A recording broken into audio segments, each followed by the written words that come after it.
Ora, meus caros, vivam, cá estamos uma vez mais para vos falar da atualidade, ia dizer atividade, mas atividade não há muita.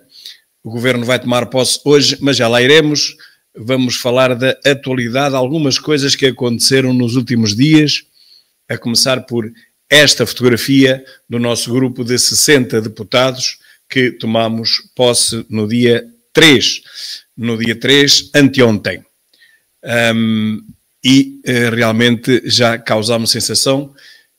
Houve um pequenino problema que será resolvido porque, claro que não se esperava outra coisa, fomos atraiçoados pela AD. Eles agora vêm dizer, a comunicação social vem dizer que fomos nós que não votámos nos nossos próprios, é tudo falso, votámos, claro que votámos nos nossos candidatos, tanto para a vice-presidência da mesa como para o vice-secretário, mas não tivemos o número de votos suficientes, que foi 115, isso já foi amplamente explicado no meu vídeo anterior, portanto não vamos falar nisso outra vez. O momento da minha tomada de posse e votação para o presidente da mesa da Assembleia da República. Aguiar Branco foi eleito com uma das maiores maiorias de sempre, salvo erro, a segunda maior. Quer dizer que nós cumprimos a nossa palavra, nós cumprimos com o nosso pacto, nós votámos em Aguiar Branco. O problema foi que depois a AD não votou nos nossos dois candidatos. Mas enfim, estamos habituados a ser atraiçoados. Ventura diz ao que vem, nada ficará igual, é tempo de mudar Portugal. É mesmo tempo de mudar Portugal. Vejam este vídeo que aqui explica tudo o que nós precisamos de saber e aquilo que nos espera e qual vai ser a nossa postura perante os próximos tempos, tanto na Assembleia da República como fora dela, porque o nosso trabalho não se limita na Assembleia da República, o nosso trabalho está estendido a todo o território nacional. Nós trabalhamos para o povo, não trabalhamos para os outros deputados, trabalhamos para o povo, na Assembleia e fora dela. Hugo Soares, Paulo Núncio, João Almeida e a rodearem André Ventura em amena cavaqueira, nada fazia prever que dezenas de deputados da AD atraiçoassem o acordo e não votassem em favor dos nossos representantes da mesa. Não foi só da AD, depois do PS também, mas do PS ninguém estava à espera, como vos disse no vídeo anterior, não me vou estar a repetir. Foi para vice-presidente e vice-secretário. Mas é assim a vida e a forma de fazer política do centrão. Sorrisinhos pela frente e facadas nas costas por trás. Vamos ver como é que vai acabar este episódio, sendo certo e sabido que nós vamos ter que ter o nosso vice-presidente e vamos ter que ter o nosso vice-secretário eleitos. É assim que manda a lei e a Constituição. O PRR, entretanto, está um caos, meus amigos.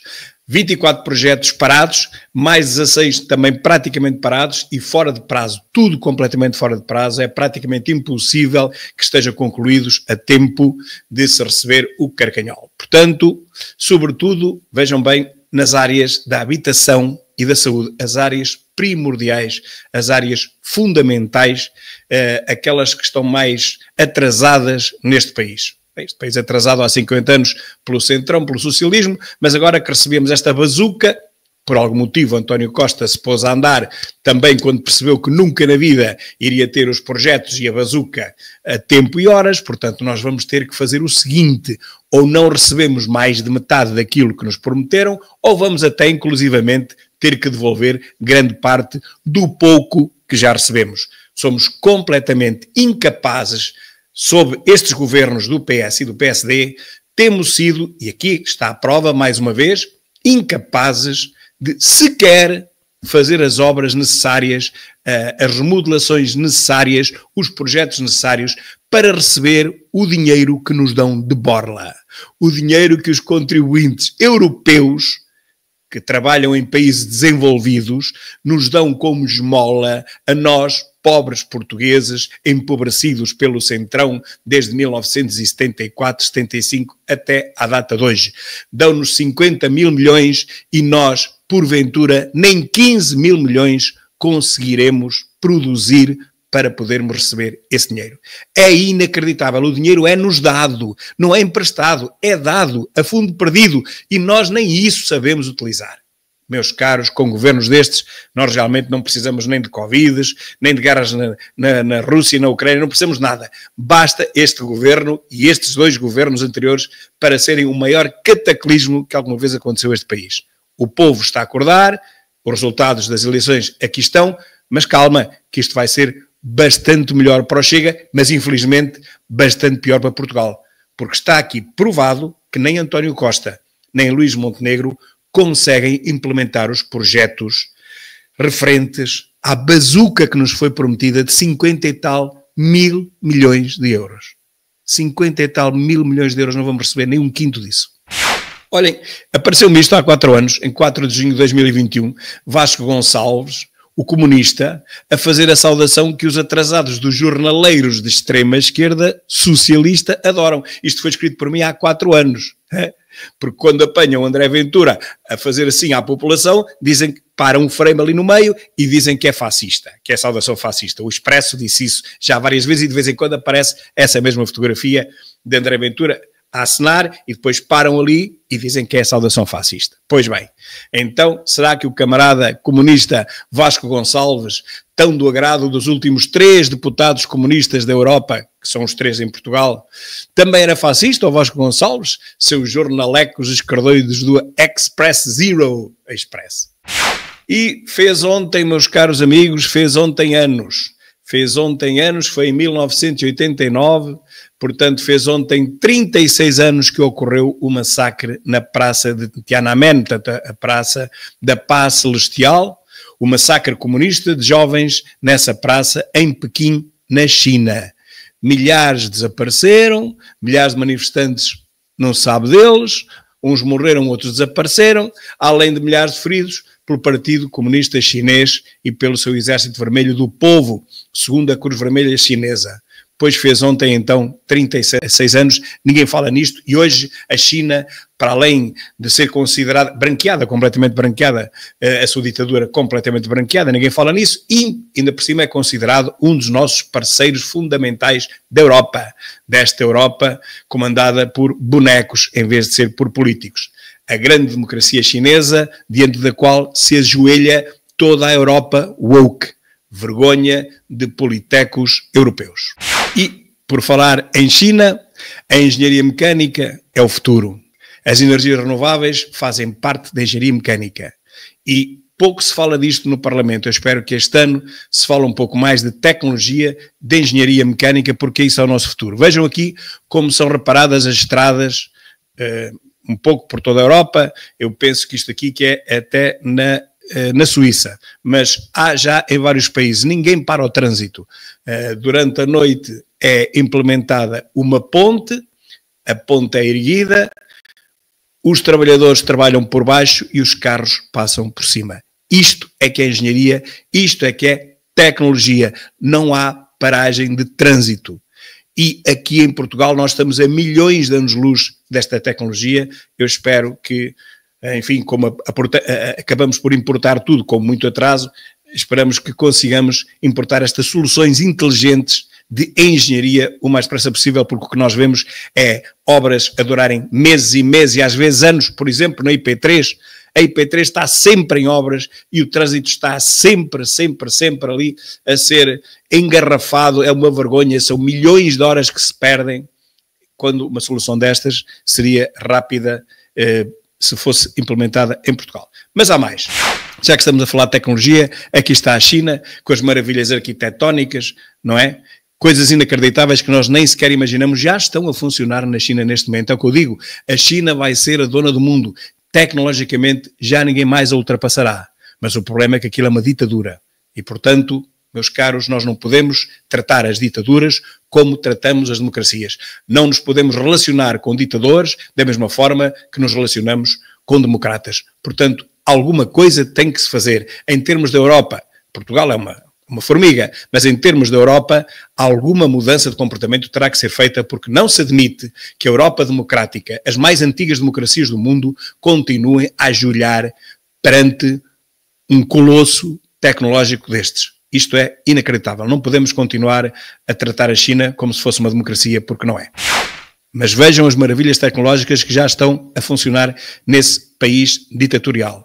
Autocarros elétricos sem condutor andam em todo lado, inclusive os semáforos adaptam-se ao próprio autocarro, mandando parar os outros os outros veículos, para dar primazia a estes autocarros sem condutor que já neste momento estão a funcionar na China. Andam sozinhos, não precisam de ninguém, muito rápidos e têm prioridade sobre todo o trânsito. Isto é inacreditável. Infelizmente, como digo, é num país ditatorial. Ninguém esqueça isso, que vão ser os donos do mundo se nós não fizermos nada. De me dialogar com o líder do Chega, não tenho nenhuma vontade. Então, e repare, não só não tenho vontade, como não tenho esse dever. Claro. O que é que eu tenho para lhe dizer? Alguma vez eu vou perder o meu tempo? Não tenho nem esse desígnio, nem essa vontade agora de falar cá com o líder de um partido, falar com um partido popular. Essa populaça não é para mim. Porém, José Sócrates, se estivéssemos frente a frente, eu sim teria alguma coisa para te dizer. E teria vontade de te dizer. É simples. É há muito tempo que devia estar numa prisão e não num estúdio de televisão. E que um dia, se o Chega a ganhar, vais devolver tudo o que roubaste a Portugal. Tudo aquilo, cada cêntimo que roubaste a Portugal vais ter que o devolver.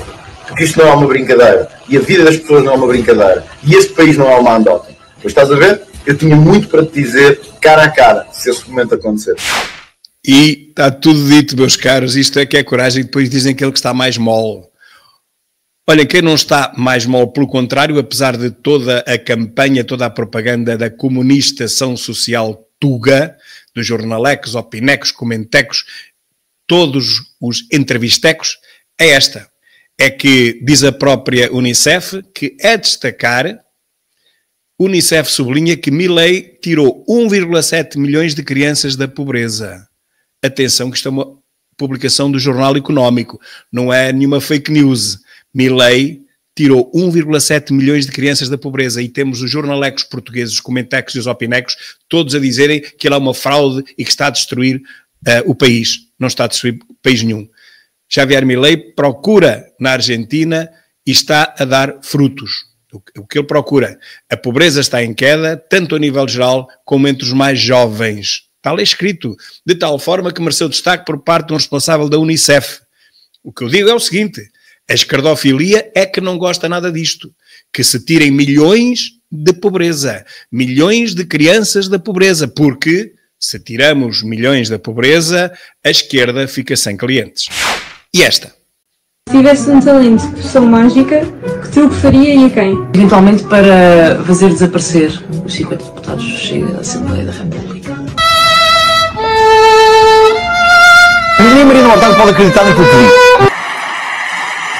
Queria fazer desaparecer, reparem, os 50 deputados do Chega. Esta Mortágua é uma máquina. Continuando. É um turista que foi... Vitor Salles, muita gente não sabe. Ficou hospitalizado. Ficou hospitalizado, queimado, com queimaduras graves, e ainda está a recuperar da sua vida e da sua saúde. Pois estes dois bandidos que puseram fogo ao autocarro já estão em liberdade a gozar a sua vida e o Tiago está a recuperar da sua saúde. Vitor, isto não é liberdade, isto é libertinagem, isto é descontrole, isto é bandalheira. E portanto, quando dizem assim, o que é que chega? Isto é mudança de regime. É, liberdade não é libertinagem. Liberdade não é cada um fazer o que lhe passa pela cabeça. Nós temos que perder a ideia de quando há ordem, isso é mau. Pois é, isto é sobre aquele motorista a quem dois bandidos lançaram o fogo.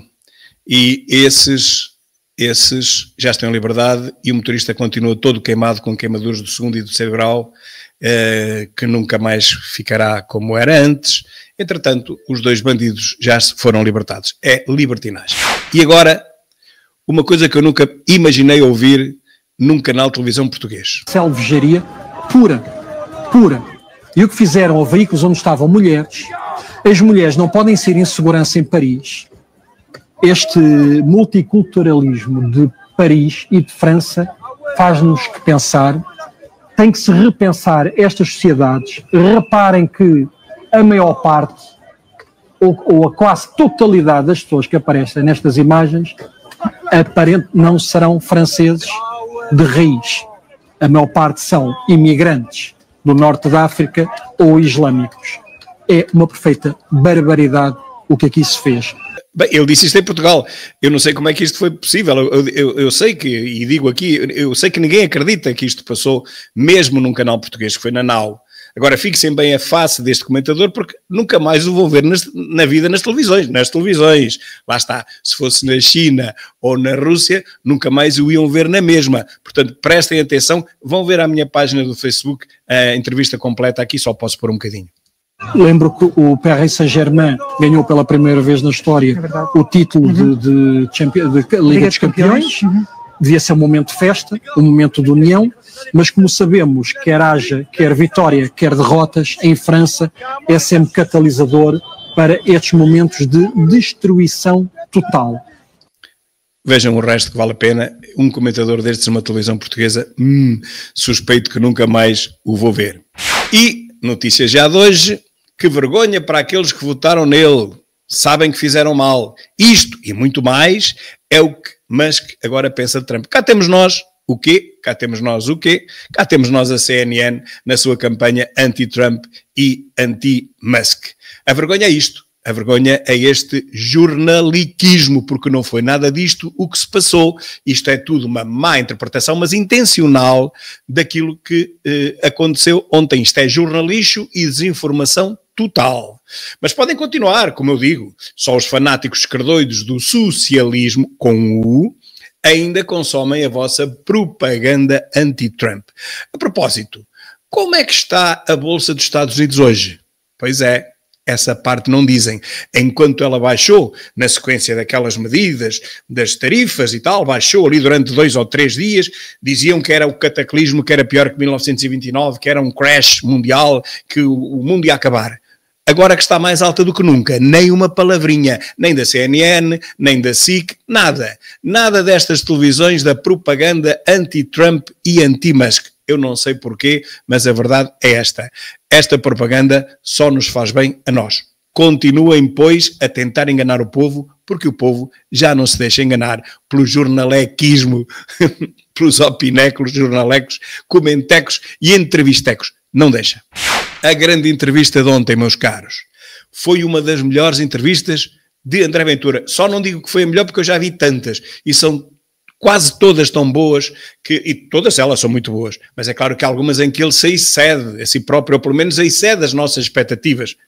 Provavelmente ele não se excederá, mas as nossas expectativas, e a mim que já o sigo há tantos anos e já ouvi tantos discursos, inclusive cheguei a fazer o som aos primeiros que ele fazia nos comícios, nos jantares, eu ainda hoje fico estarrecido com algumas das entrevistas dele e quase todas. Mas esta última de ontem vale a pena ser escalpelizada porque ele explica tudo e diz isto de uma forma tão simples e tão direta que mesmo o Vítor Gonçalves, o jornalista que eu estava a entrevistar, eu ficava sem palavras porque ficava chocado com a forma direta, popular, não popularucha nem populista, popular para o povo entender.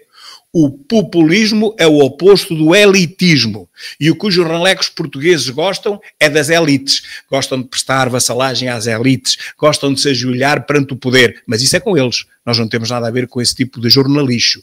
Nós somos políticos, não somos jornalixos. Então, Ventura ontem explicou com as palavras mais simples que há no nosso léxico aquilo que é para se dizer. E desmontou todas e quaisquer argumentações de que ele agora estava muito mais calminho, estava muito mais institucional, que ele mudou. Lembram-se o que aconteceu com Pedro Nuno Maserati, que se transformou do dia para a noite, era aguerrido, queria fazer tremer os joelhos e as pernas aos banqueiros europeus, nomeadamente alemães, e de repente passou a ser muito dócil, passou a ser um estadista. Teve azar, ficou atrás de nós. Nós ultrapassámos o PS. Mas Ventura não se transmutou. Pelo contrário, continua a ser ele próprio, cada vez com mais energia e cada vez mais assertivo. E diz tudo o que é preciso dizer-se, de tal forma que desconcentra completamente e desconcerta completamente os próprios jornalistas que o tentam entrevistar e que ainda o tentam emaranhar, enrodilhar, mas ele não tem hipótese nenhuma de se deixar enrodilhar por jornalecos, neste caso é um jornalista, embora também tenha trejeitos esquerdoidos, como o próprio André Ventura ontem desmontou por várias vezes. Eu vou fazer uns apanhados, uns clipes, mas mais do que 1 minuto, porque a informação é tanta que não pode caber num minuto do YouTube, tem que ser um bocadinho mais, de algumas respostas que André Ventura deu e que eu acho que ficam na história, porque esta entrevista ontem, eu acho que fica na história. É daquelas que ficarão sempre na história. Daqui a 100 anos, quem cá estiver vai ouvir e vai deleitar-se. Quem tentar recuar esses anos vai perceber que neste momento, nesta conjuntura, ninguém como André Ventura consegue dizer as coisas tão claras e tão óbvias para o povo português. Vejam que vale a pena. E ficamos por aqui. Mais logo o meu segundo vídeo e já com alguns clipes desta entrevista, e vejam porque vale a pena ver, não vão dar por perdido o vosso tempo. Vejam mesmo. Até já.